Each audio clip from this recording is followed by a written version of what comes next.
미가서 5장 2절에서 5절 됩니다. 베들레헴 에브라다야, 너는 유다족 속 중에 작을지라도 이스라엘을 다스릴 자가 내게로 나올 것이라. 그의 근본은 상고의 영혼에 있느니라. 그러므로 여인이 해산하기까지 그들을 붙여두시겠고 그 후에는 그의 형제 가운데에 남은 자가 이스라엘 자손에게로 돌아오리니 그가 능력과 그의 하나님 여호와의 이름의 위엄을 의지하고 서서 목축하니 그들이 거주할 것이라. 이제 그가 창대하여 땅끝까지 미치리라. 이 사람은 평강이 될 것이라. 아수르 사람이 우리 땅에 들어와서 우리 궁들을 밟을 때에는 우리가 7 목자와 8 군왕을 일으켜 그를 치리니. 아멘. 오늘의 설교의 제목은 예수의 이름으로 산다는 것. 약간 시적인 그런 느낌이 드는데, 이제 우리의 삶이 이런 방향으로 가야 되겠다라는 생각을 해봅니다. 지난 25일 날 예수에 대한 성탄의 설교를 했고, 오늘 또 그 예수님에 대한 설교를 합니다. 설교가 계속 그렇게 이어지는 것이지, 중간중간에 어떤 주제를 정해놓고 딱딱 다른 곳으로 나오게 되면은 성경에서 말하는 그런 설교와는 다른 방향의 설교가 됩니다. 성경 전체가 예수에 대한 얘기잖아요. 그리고 주제가 지어진 것은 상당히 후대에 사람들의 편에 의해서 단락이 나누어지고 주제가 정해지고 이런 거거든요. 그러지 않습니다. 성경은 한 두루마리로 해가지고 구약 성경을 얘기하는 것이죠. 쭉 이어져 있기 때문에 설교도 그런 관점에서 여러분들이 듣고 하셔야지, 어제 또 예수에 대한 얘기하고 오늘 또 예수에 대한 얘기한가 이렇게 되게 되면은 곤란해집니다. 늘 우리는 예수에 대한 얘기를 여러분들이 들으셔야 되고, 그 예수에 대하여 아셔야 되고, 예수가 어떻게 이 땅에 살아가셨는지를 성경을 통해서 보아야지 우리도 그 삶을 살 것입니다. 예수님께서 이 땅에 탄생하신 것은 어떤 의미가 있습니까? 어둠 가운데, 흑암 가운데 있는 사람들에게 한 줄기의 빛으로 찾아오지 않았습니까? 그래서 그 빛으로 인해서 믿음의 삶을 살다간 사람들의 여정을 통해서 오늘 우리 성도들이 어떤 삶을 살아야 되는가를 분별해 보도록 하겠습니다. 2015년 오늘 마지막 주일이잖아요. 또 한 점을 찍고 우리는 또 이제 가게 되는데, 그래서 제가 유정의 미가 생각납니다 라고 문자를 이제 다 보내드렸죠. 개인적으로 보내지 않고 쉐관의 공동체 카카오 그룹에 이제 보내기 때문에 어떤 분들은 보기도 하고 안 보기도 하고 이제 그런 것 같더라고요. 처음과 나중이 너무나도 중요하잖아요. 근데 마침 연휴가 쫙 끼어 있어 가지고 한 절반 정도는 지금 외출하신 것 같습니다. 이게 우리의 믿음의 현실이죠. 이럴 때 우리가 뭘 생각을 좀 많이 해봐야 되지 않겠습니까? 우리가 정말 믿음대로 산다고 하지만은 우리는 대부분 다 타협하면서 사는 것이 우리의 삶의 형편이다라고 하는 것이죠. 어떤 신학자는 책을 읽다 보니까 이렇게 얘기를 했더라고요. 설교단에서 말씀이 제대로 선포되지 않게 되게 되면은 이 성도들의 삶이 분별력이 상실된다, 이렇게 얘기를 하더라고요. 제대로 설교를 듣지 않게 되면은 분별력이 없어진다라고 하는 것이죠. 그리고 성도들이 어떤 감정에 이끌려서 살게 되고요. 또 말씀이 감당해야 할 그 일들을 무기력하게 만들어버리고, 말씀이 해야 할 그 자리에 엉뚱한 것이 자리를 잡게 된다, 이렇게 얘기를 하던데요. 그러면서 말씀이 이 일을 하게 하라, 아주 공감을 합니다. 아주 맞는 말씀이죠. 이 설교단에서 올바른 하나님의 말씀이 선포되지 않게 되게 되면은 이 사람들의 가치관이 흐려져 버려서 갈팡질팡할 수밖에 없다. 이렇게 얘기를 하는 것이지요. 그래서 하나님의 말씀은 인간의 어떤 심리적이나 또한 경제적이나 또한 인종적이나 어떤 성적인 그 욕구를 성취하는 수단이 절대 아니다라고 하는 것이죠. 말씀은 그래서 오히려 우리의 마음 가운데 오염으로 자리 잡고 있는 그러한 옛사람을 몰아내는 역할을 합니다.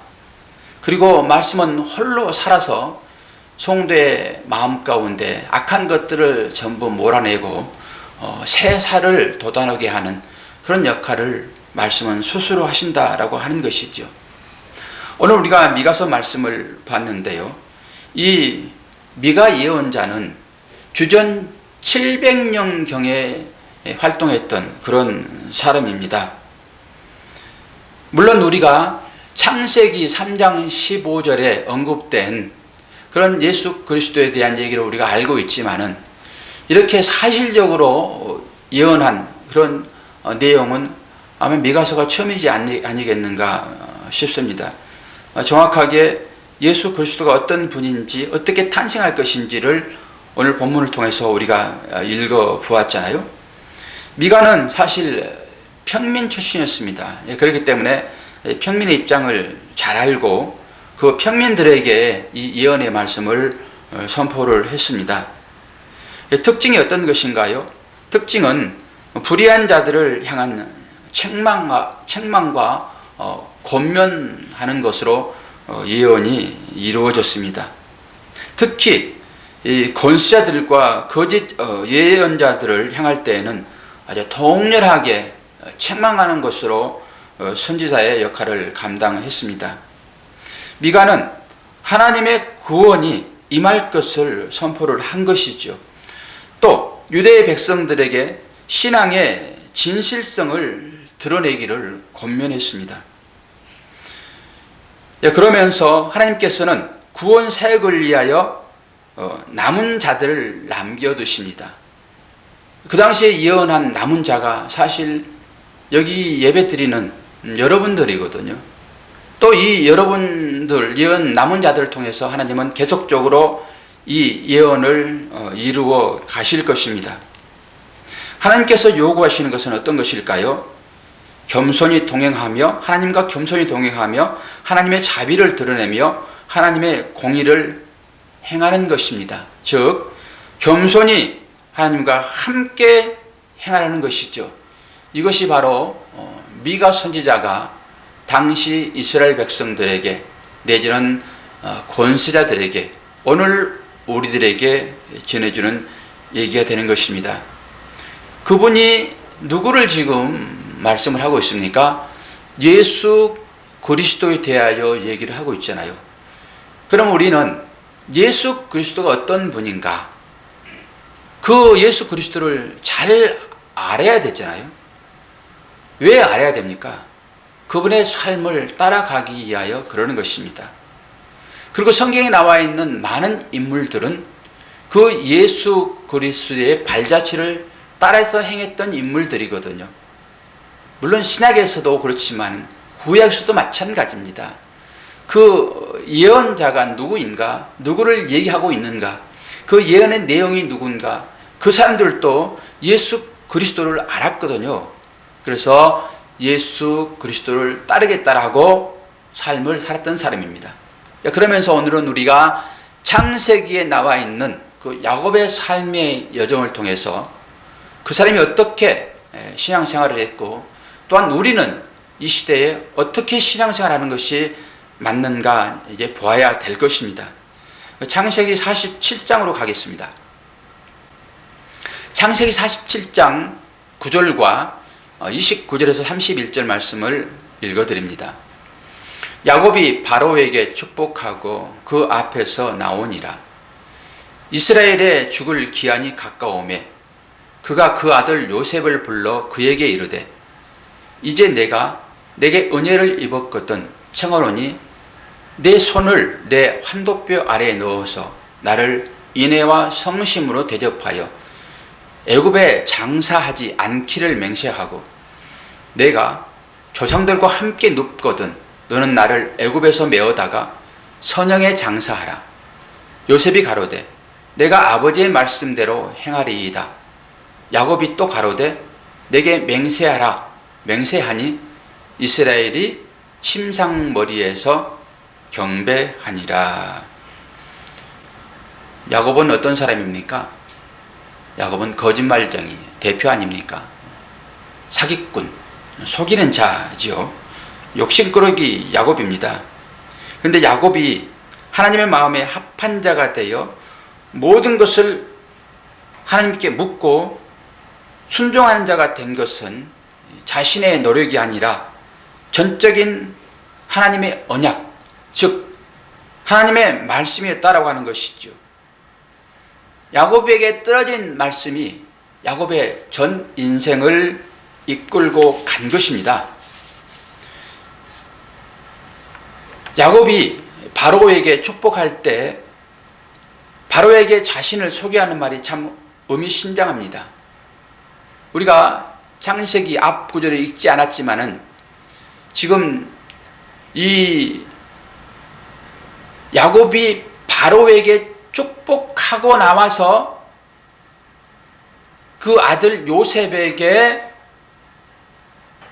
지금 맹세를 시키면서 다짐을 받아내는 장면이 오늘 그 야곱의 삶의 여정 가운데 나타나는 장면이거든요. 야곱이 바로 왕한테 가가지고 어떻게 얘기를 합니까? 내 인생 130년 이 삶이라고 하는 것은 아주 험악한 나그네의 삶이었다라고 얘기를 합니다. 야곱이 요셉이 총리로 있는 애굽으로 들어간 것은 상황적으로 보게 되면은 먹을 것이 없어서 들어간 걸로 우리는 이해하지만은 여기에는 또 다른 의미가 담겨 있는 것이지요. 야곱이 애굽으로 가서 자기의 전체적인 그 가족들이 생계를 유지할 수 있는 것은 그 아들 요셉 때문 아닙니까?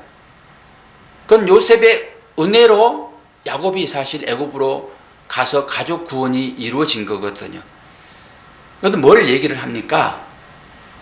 천국에 우리가 이른다고 하는 것은 우리의 어떤 실력이나 우리의 노력이나 우리의 각오나 우리의 다짐으로 되어지는 것이 아니라 전적인 하나님의 은혜로 구원에 이른다라고 하는 것을 그림자로 보여주고 있는 거거든요. 영적으로 이렇게 하나의 사건을 통해 가지고 우리에게 알려주고 있는 것이 야곱이 애굽으로 들어가는 상황입니다. 그러면은 현실은 무엇을 말하고 있는가? 우리는 또 현실을 잘 봐야 되는 거거든요. 성경을 읽을 때 우리가 늘 생각해야 하는 것은 성경이 무엇을 말하고 있는가입니다. 성경이 무엇을 말하고 있는가? 그래서 성경에 나와 있는 그 이중적인 구조를 우리는 잘 살펴봐야 되거든요. 그래야 우리가 성경에서 말하는 의미를 확실하게 분별을 할 수 있습니다. 그러니까 한 사건을 두고 영적인 현실과 이 땅의 삶의 세상적 현실의 두 가지 관점으로 이 성경에 나와 있는 이 상황들을 살펴봐야 된다라고 하는 것이죠. 그래야 우리의 믿음이 커지는 것이고 실력자가 되는 것입니다. 늘 이 두 가지의 관점이 이중적인 의미로 성경에 들어있거든요. 잘못 보게 되면은 겉으로 들어가는 이 현실적인 얘기만을 우리는 딱 우리의 믿음으로 취하여 우리도 그렇게 살자라고 대부분 가버리는데 이건 잘못 본다라고 하는 것이죠. 늘 성경에는 이렇게 이중적인 의미가 있는데 하나는 영적인 의미이고 하나는 현실적인 의미가 분명하게 있다라고 하는 것이죠. 그들이 애굽에 들어갔을 때 인원이 몇 명이었죠? 70명이 전부였습니다. 그 70명의 식구가 얼마 동안 살죠? 400년 동안 애굽에서 살게 됩니다. 이렇게 예를 든 우리가 창세기 말씀을 잘 살펴보게 되면은 야곱이 지금 두 번씩 요셉에게 다짐을 받거든요. 성경에서는 중복되어 있는 말들을 우리는 잘 살펴봐야 됩니다. 이건 중요한 의미를 가지고 있는 거거든요. 이 아들한테 얘기할 때 한 번만 얘기를 해도 아들은 충분히 알아듣지요. 그럼에도 불구하고 지금 두 번씩 다짐을 시키는 거거든요. 맹세를 시킨다 이런 것입니다. 이것은 변치 않는 약속을 이행할 것을 요구하는 그런 내용 아닙니까? 지금 어떻게 얘기를 하지요? 한도 뼈 사이에 손을 놓고 맹세하게 합니다. 한도 뼈 사이에 손을 넣었다라고 하는 것은 이것은 목숨을 걸고 지켜야 할 일인 것이지 이 중간에 변개해서는 절대 안 되는 것이다. 이런 의미가 있는 거거든요. 이제 아브라함이 자기 아들 이삭의 배필을 구하러 갈 때 엘리에셀 종에게 어떻게 맹세를 시키죠? 그때도 이와 똑같이 합니다. 자기의 허벅지 밑에 밑에 손을 놓고 맹세를 시키거든요. 똑같습니다. 이건 정말로 변치 않는 그런 맹세의 한 방법인 것이죠. 절대 오늘 맹세한 이 맹세는 네가 목숨을 다하여 지켜야 된다라는 의미가 사실 있는 거거든요. 근데 그 맹세가 어떤 내용이었습니까? 자기가 여기서 죽게 되게 되면은 여기에서 매장을 하지 말고 장사 지내지 말고 자기 선역이 있는 곳에 자기를 매장하라 이렇게 얘기를 하고 있습니다. 사실 야곱이 지금 애굽으로 들어가는 것은 애굽은 모든 세상의 풍요를 상징하는 것이잖아요. 애굽은 물을 대면 된 만큼 수확이 나는 그런 것입니다. 예전에 한번 말씀을 드렸지만은 세 사람이 있는데 세 사람 다 이제 공이 일반적인 삶을 살잖아요. 근데 약간의 경쟁심이 생기게 되게 되면은 이제 해가 떨어지면 보통 사람들, 농부들은 이제 잠을 자게 되는데 그 사람은 다른 사람보다 조금 더 수확을 많이 하려고 잠드나 안 드나 보고 있다가 자기 논에 물대로 나갑니다. 그 물을 댄 만큼 그 땅은 곡식이 잘 자라거든요. 그런데 이런 사실을 세 번째 사람이 알았습니다. 근데 그 사람은 이제 첫 번째 사람이 잠을 자고 두 번째 사람이 물을 대고 와서 잔 다음에 다시 자기는 나가서 이제 물을 대니까 세 번째 사람이 잘 살게 되죠. 애굽이 바로 그런 것이다라고 하는 것입니다. 내가 노력을 한 만큼 되어지는, 그러니까 모든 세상 사람들이 가고 싶은 곳이 애굽이었다 이렇게 보시면 되는 거예요. 그러니까 우리가 추구하는 그런 아주 좋은 살기 좋은 곳, 그런 것이 애굽입니다. 번영의 상징적인 것이죠. 지금 애굽에 지금 야곱이, 요셉이 가족 전체가 지금 들어가 있습니다. 우리 같으면은 여기에서 내가 묘도 좀 잘 쌓고 내 자손들 자손 대대로 이곳에서 살면서 살기를 원하는 게 맞지 않겠습니까? 야곱이 그런 기도를 해야죠. 야, 내가 여기 와보니까 여기 너무 좋은데 절대 나를 여기서 장사 지내야지, 여기에서 나를 끌고 나가지 말아라, 이렇게 사실 말해야 맞는 거 아닙니까? 그럼에도 불구하고 지금 야곱은 그렇게 하지 않고 있다라고 하는 것입니다. 왜일까요? 비밀을 알아버렸다라고 하는 것입니다. 어떤 비밀을 야곱이 알았을까요? 야곱은 지금 이제 이스라엘로 이제 바뀌어서 참 이스라엘의 사람이 될 거거든요. 야곱이 이 바로 왕 앞에서 어떤 고백을 했습니까? 자기의 인생의 여정이 나그네의 삶이 있다라고 하는 것입니다. 그러면서 지금 애굽의 바로 왕 앞에서 바로에게 지금 축복하고 있습니다. 축복. 이 축복을 빌어준다라고 하는 것은요, 가진 자, 강한 자가 안 가진 자, 약한 자에게 빌어주는 거거든요. 이게 축복입니다. 근데 바로 앞에 선 그 야곱의 꼴은 완전히 거지입니다. 나그네 순리자의 삶을 살았던 그 양치기 했던 그 야곱이 얼마나 행색이 아주 옹성했겠습니까?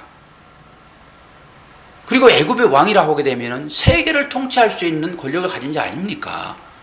아마 황금 왕관을 썼을 것이고 황금 의자에 앉았을 것입니다. 옷은 또 어떻게 했습니까? 그런데 그 앞에 서 있는 그 야곱의 행색은 누가 봐도 거지예요. 그런데 그 거지가 지금 어떤 배짱으로 그 왕 앞에서 지금 축복하고 있어요. 복을 빌어주고 있습니다. 야곱은 삶의 비밀을 알아버린 것입니다. 이제 깨달은 거예요. 어떤 게 참다운 삶인지를 안 거예요. 그러니까 내가 가지고 있는 것이 훨씬 더 가치 있다고 하는 것을 깨달았기 때문에 세상 가치에 대하여 불쌍히 여겨버리는 마음입니다. 그 마음을 가졌기 때문에 지금 세계 권세를 다 가지고 떵떵거리고 살고 있는 그 애굽의 왕에게 축복하고 있는 것입니다. 이러한 야곱이기 때문에 세상적으로 보이는 이 풍요로운 이곳이 야곱에게는 절대적으로 좋은 세상이 아니다라고 하는 것을 깨달았다라고 하는 것이죠. 이러한 사실을 깨달은 것이 바로 성경에 나와 있는데 전도서에 나와 있습니다. 전도서 1장 1절에서 4절입니다. 다윗의 아들 예루살렘의 왕 전도자의 말씀이라. 전도자가 가로되 헛되고 헛되며 헛되고 헛되니 모든 것이 헛되도다. 사람이 해 아래에서 수고하는 모든 수고가 자기에게 무엇이 유익한고? 한 세대는 가고 한 세대는 오되 땅은 영원히 있도다. 보십시오. 다윗의 아들 예루살렘 왕 전도자의 말이다. 이거 누구를 얘기하고 있어요? 지금? 솔로몬을 얘기하고 있습니다. 솔로몬은 우리가 갖고 싶은 모든 것을 다 가진 사람입니다. 부와 명예와 지혜까지 가지고 있는 사람입니다. 그런데 이 사람이 지금 마지막 그 인생의 결론을 지금 어떻게 내리고 있습니까? 헛되고 헛되며 헛되고 헛되니 모든 것이 헛되도다. 이 헛되단 말이 몇 번 나옵니까? 한 번, 두 번, 세 번, 네 번, 다섯 번. 한 절에 5번씩 중보되어지는 단어는 거의 없습니다. 이게 아마 유일무이할 것입니다. 이것은 세상 것을 다 가진 자가 하는 고백입니다. 이 고백을 지금 야곱이 하고 있더라라고 하는 것입니다. 우리는 경험해보지 않게 되면은 사람의 말을 믿지 않습니다. 또 내가 경험해보지 않으면은 하나님의 말씀도 안 믿습니다. 그래서 하나님이 가끔 우리들에게, 이 믿음 없는 우리들에게 경험을 시켜주는 것이 여러 가지 다양한 우리의 삶의 방법으로 드러나는 것입니다. 뭘 말하고 있을까요? 이 지금 솔로몬의 얘기를 대신 하게 하시는 거고요. 이 야곱의 고백을 하게 하시는 것이 바로 우리의 삶에 나타나는 다양한 것이다 라고 하는 것이죠. 당시 애굽의 풍요는 이 세상 모든 풍요에 절정이 있다라고 하는 것이에요.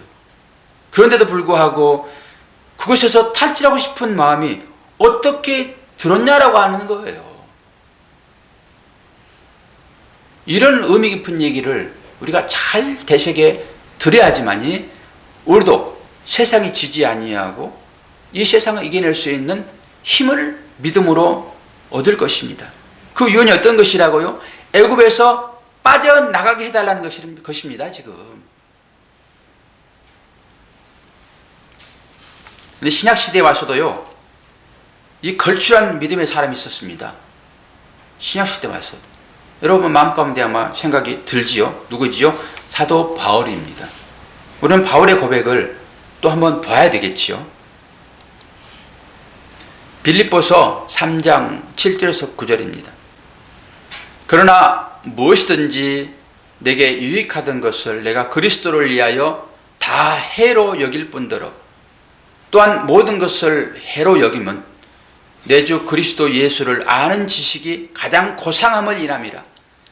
내가 그를 위하여 모든 것을 잃어버리고 배설물로 여김은 그리스도를 얻고 그 안에서 발견되려 함이니 내가 가진 의는 율법에서 난 것이 아니요 오직 그리스도를 믿음으로 말미암은 것이니 곧 믿음으로 하나님께로부터 난 의라.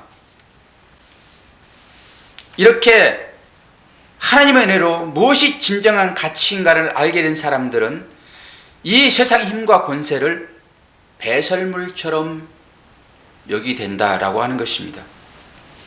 그렇게 성도는 오히려 나그네의 모습으로 세상의 풍요를 측은히 여길 수 있는 사람들이어야 된다라고 하는 것입니다.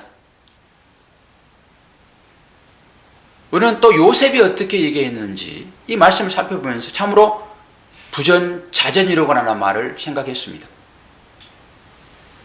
야곱의 아들 요셉이 어떤 유언을 남긴지 한번 볼까요? 창세기 50장 24절에서 25절입니다. 요셉이 그 형제에게 이르되 나는 죽으나 하나님이 너희를 공고하시고 너희를 이 땅에서 인도하여 내사 아브라함과 이삭과 야곱에게 맹세하신 땅에 이르게 하시리라 하고 요셉이 또 이스라엘 자손에게 맹세시켜 이르기를 하나님이 정녕 너희를 공고하시리니 너희는 여기서 내 해골을 메고 올라가겠다 하라 하였더라. 이 요셉의 해골을 누가 가난으로 메고 올라가지요? 모세가 메고 갑니다. 모세에게는 출애굽기를 가야 되겠죠. 출애굽기 13장 19절입니다. 모세가 요셉의 해골을 취하였으니 이는 요셉이 이스라엘 자손으로 단단히 맹세케 하여 이르기를 하나님이 필연 너희를 공고하시리니 너희는 나의 해골을 여기서 메고 여기서 가지고 가라 하였음이었더라. 지금 어떻게 합니까? 모세가 요셉의 해골을 취하여 가고 있습니다. 지금 요셉은 모든 걸 다 가진 사람입니다. 이 땅의 모든 사람들이 그 부와 명예를 취하고 싶어서 안달을 하잖아요. 이게 우리의 삶의 여정입니다. 그거 잡으면은 다 됐다라고, 그게 행복이다라고, 그게 우리가 추구하는 모든 것들의 결과 아닙니까? 그런데 그곳에서 마음껏 누릴 수 있는 권력을 가진 자 요셉이 지금 아버지와 똑같은 고백을 지금 하고 있잖아요. 여기에서 내 해골을 메고 나가라고 지금 후대들한테 지금 맹세를 시키고 있는 거거든요. 근데 그 맹세를 지금 단행한 게 모세입니다. 모세가 지금 요셉의 해골을 메고 가고 있거든요. 우리는 이 본문들을 통해 가지고 우리가 이 땅에서 어떻게 살아야 될 것인가 사실 분명하게 깨달아야 돼요. 이렇게 분명하게 깨달은 그런 사람들은 이 세상의 모든 것들을 초계와 같이 버리고 이 믿음의 삶을 살았거든요. 그게 믿음의 선진들이고 성경에 기록된 모든 사람들의 족적입니다. 대표적인 걸로 사도 바울을 우리는 들 수 있잖아요. 사도 바울은 우리가 그렇게 중요시 여겼던 모든 것들을 사실 다 가진 사람입니다. 그런데 그가 예수 그리스도를 만나고 어떻게 사람이 변했습니까? 완전히 180도로 변하잖아요. 사실 사도 바울은 하나님을 잘 믿은 사람이었습니다. 누구보다 열정적으로 하나님을 믿었던 사람입니다. 그런데 하나님을 믿었던 사람이 예수를 믿으니까 완전히 그 삶이 180도로 바뀌었다라고 하는 것은 큰 의미를 가지고 있는 것이죠. 지금 이 시대의 모든 사람들이 교회 다니고 내지는 성당에 다니고 나름대로 종교생활을 합니다. 다 하나님을 믿습니다. 그 하나님을 믿는 방법이 어떻게 나갔습니까? 사도 바울이 예수를 만나기 전에 삶의 여정이었어요. 그 삶으로 갔던 사람들이 유대인 아닙니까? 예수님께서 그렇게 그들을 책망하고 막 흠한 욕까지 얻어먹었던 그런 사람들이 유대인들이거든요. 그들은 하나님을 정말로 잘 믿었습니다. 예수 그리스도를 만나지 못한 하나님을 믿는 그 믿음이라고 하는 것은 예수님부터 마지막에 너 나 모른다, 나는 너를 알지 못해, 이런 소리를 들을 수밖에 없는 자리에 갈 것입니다. 과연 우리는 이 시대에 예수를 만나고 그 예수께서 원하시는 삶을 믿음의 고백으로 하고 있는지 잘 분별하지 않게 되면은 정말로 열심히 하나님을 쫓다가 그걸 결코 열심히 가시는 그 길에 반대 방향으로 가버릴 수 있다라고 하는 것입니다. 지금 야곱이, 요셉이, 사도 바울이, 그 다윗과 그 솔로몬이 지금 이런 고백을 하고 있는 것입니다. 제가 오늘 정 집사님 기도도 하셨지만은 이 설교 영상을 지난주부터 믿지 않는 제 친구들에게 내지는 영적인 교제를 하고 싶은, 정말 내가 사랑하는 그런 하나님 믿는 그런 사람들에게 보냅니다. 믿는 사람들에게 보낼 때는 상당히 조심스럽습니다. 나 신앙생활 잘하고 있고 담임 목사님으로부터 설교 잘 듣고 있는데 뭐 이런 걸 보낼까라는 그런 마음을 가질까 봐서 사실 조심스럽게 하지만은 영적인 교제가 필요해서 제가 보낸 거거든요.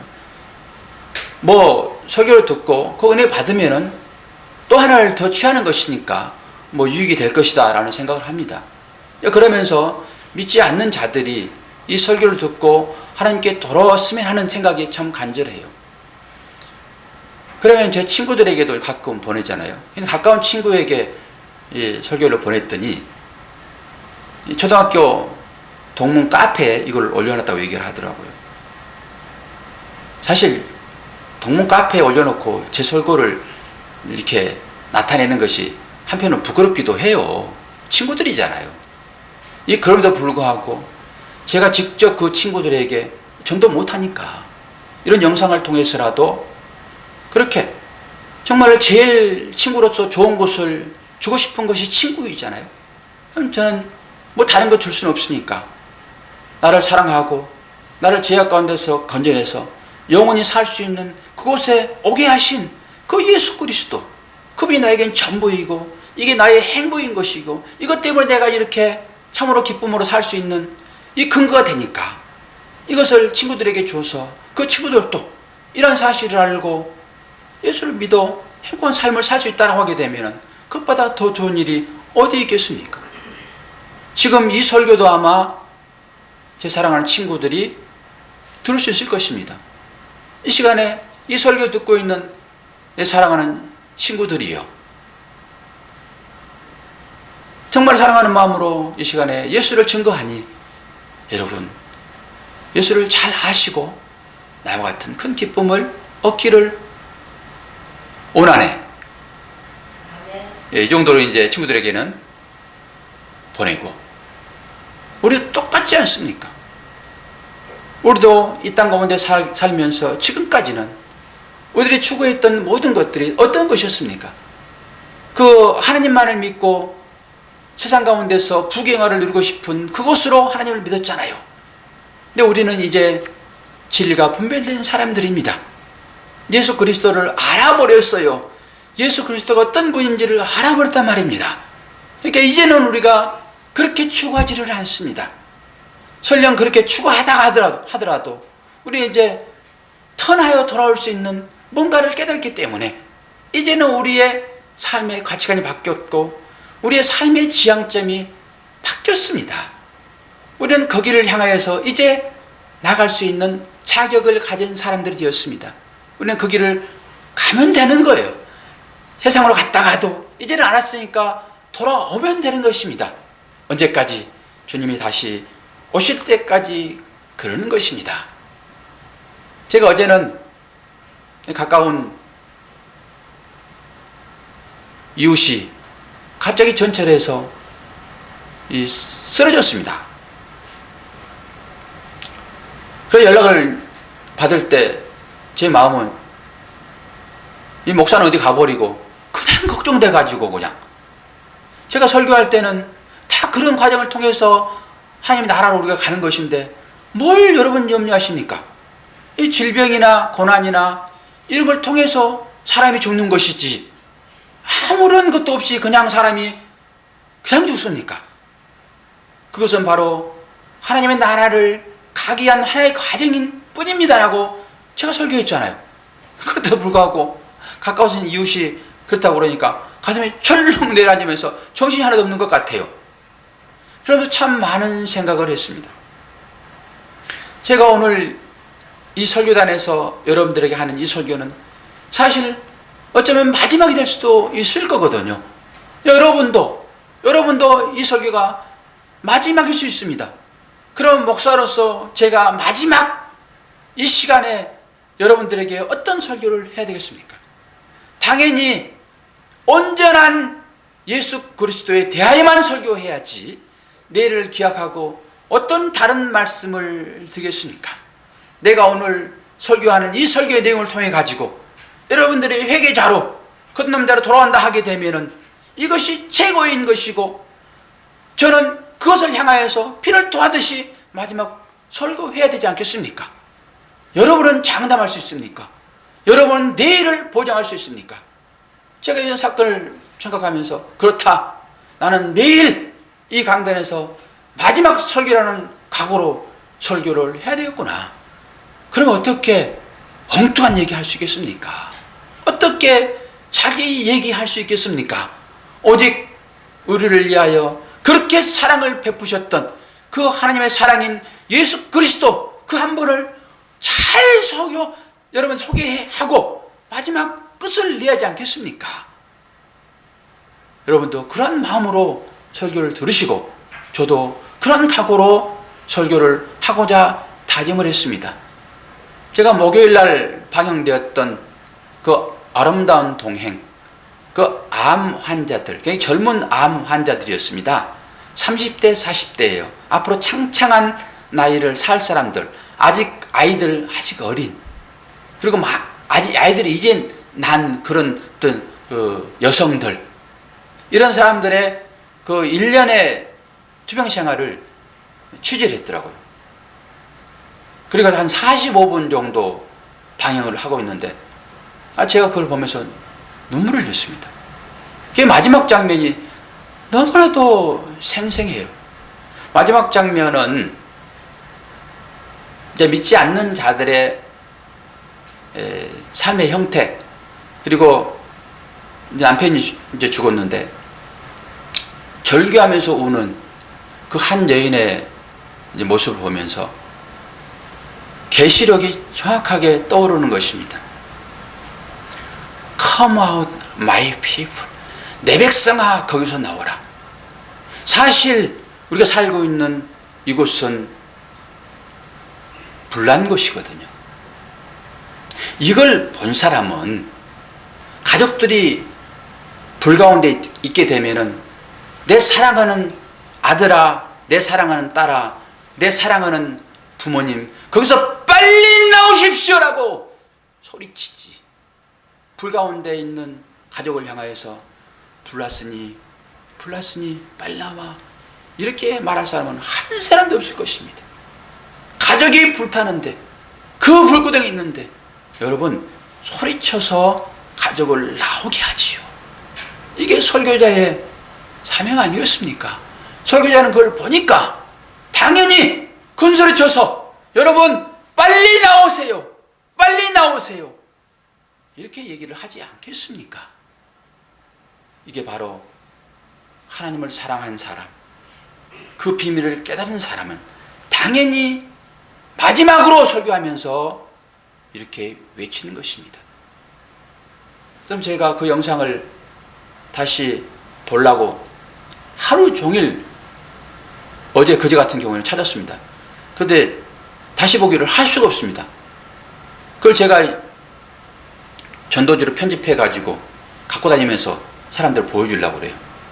여러분도 그거 영상 제가 제작했으니까 다운받으셔 가지고 갖고 다니시면서 전도하십시오. 너무 좋을 것 같아 가지고. 근데 아침까지 수고를 했는데 그거 안 되는 것입니다. 아침도 제가 3시 반에 일어났거든요.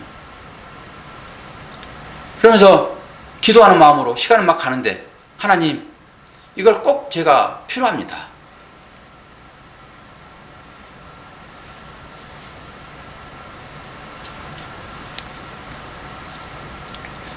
이 불 가운데 죽어가는 이 심령들을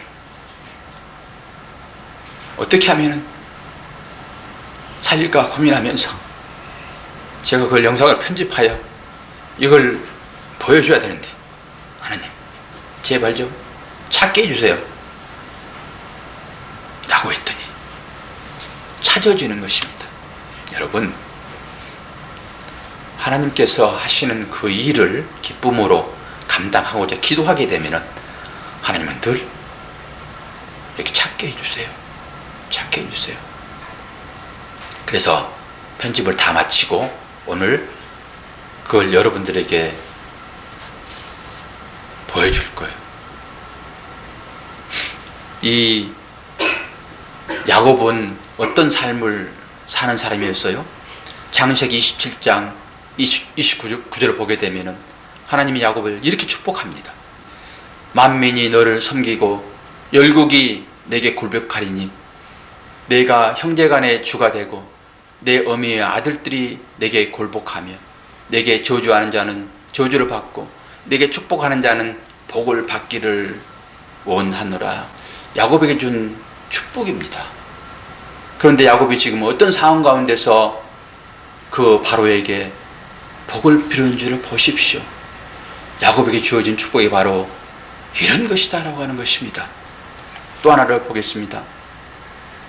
시편 105편 23절, 이에 이스라엘이 애굽에 들어가며 야곱이 함 땅에 객이 되었도다.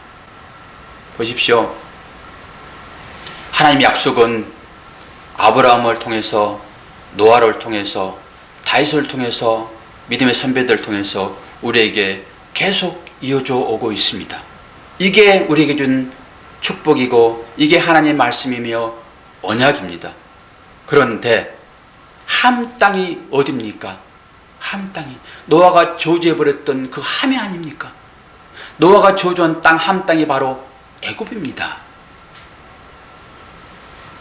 그리고 노아가 축복한 그 셈의 후손이 지금 야곱입니다. 그 야곱이 지금 함 땅에 객이 되었다라고 하는 것입니다. 야곱이 주었던 축복이 세상 것이 아니다라고 하는 걸 보여주고 있어요. 지금 자기가 축복을 빌 수 있는 그것은 뭐예요? 세상 것이 아닌 영적인 것이다라고 하는 것을 분명하게 얘기해주고 있잖아요. 이에 이스라엘 야곱 아닙니까? 지금 이스라엘이 애굽에 들어가며 야곱이 함 땅에 객이 되었도다. 시편이 이렇게 기록하고 있습니다. 이게 바로 우리가 받을 복이에요. 영상 하나를 보여드립니다. 결국 호스피스 병동으로 들어왔습니다. 남편이 그렇게도 기다리던 8월, 암 진단 1년이 지나면 다시 태어날 것 같다고 했는데 결국 호스피스 병동에서 암 진단 1주년을 맞이합니다.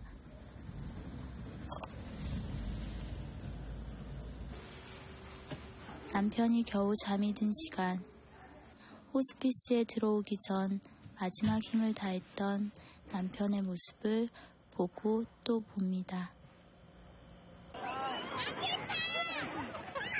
제 신랑이 한 달 동안 집에서 정말 힘들었거든요. 진짜 화장실 가는 것도 힘들어서 어떨 땐 기어갈 때도 있고 그랬는데 바다에 많이 가기로 약속했대 애들이랑. 그래서 바다에 갔는데 바다엔 건강한 사람들이 많아요.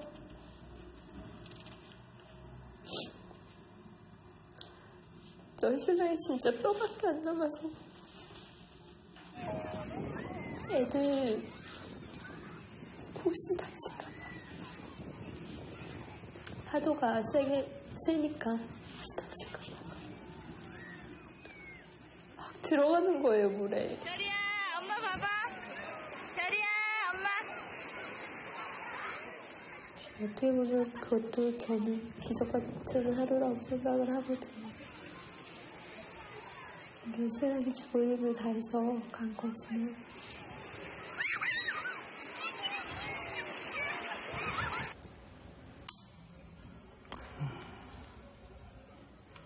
좀 오래 있어주면 안 돼? 모르겠어요. 그러니까 신랑이 너무 아픈 거 보면 병원에 와서 그렇게 기도 많이 했거든요.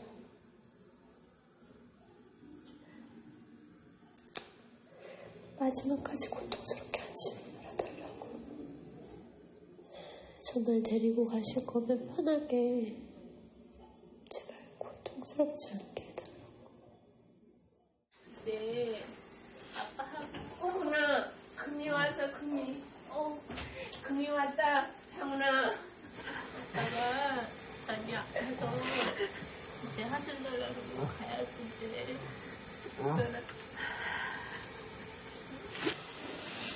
먼저 가 있으면 내가 그리 그대로 잘 키우고 자기 있는 대로 갈게. 걱정하지 말고 무서워하지도 말고. 알겠지? 아빠 사랑해요. 큰 소리로 얘기해줘. 아빠 들리게. 아빠 사랑해. 응? 아빠 이제 뽀뽀해줘. 이제 아빠 뽀뽀하고 싶은데 뽀뽀 못해. 그래도 아빠. 자기야 사랑해. 사랑해. 이창훈님 사망선언하겠습니다. 9월 14일 6시 33분 사망하셨습니다. 네? 따뜻한데 여기? 뜨거워요.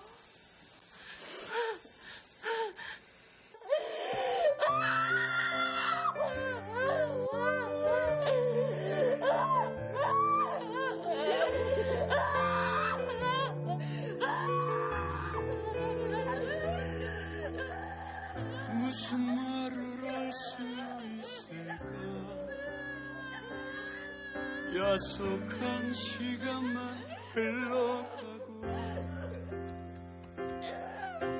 그러한 눈망울만이 저 검은 바다를 응시할 뿐 제발 꿈이라면 좋겠어.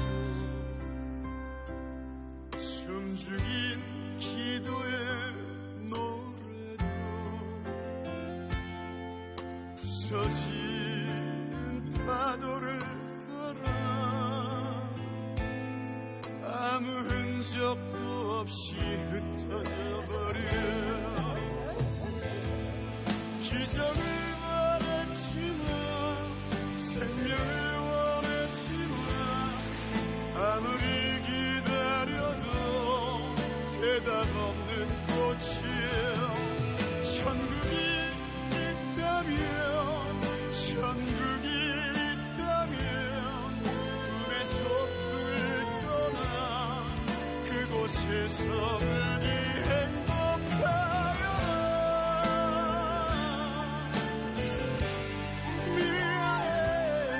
꿈의 속을 떠나 부디 행복하여라.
어떤 생각이 드십니까?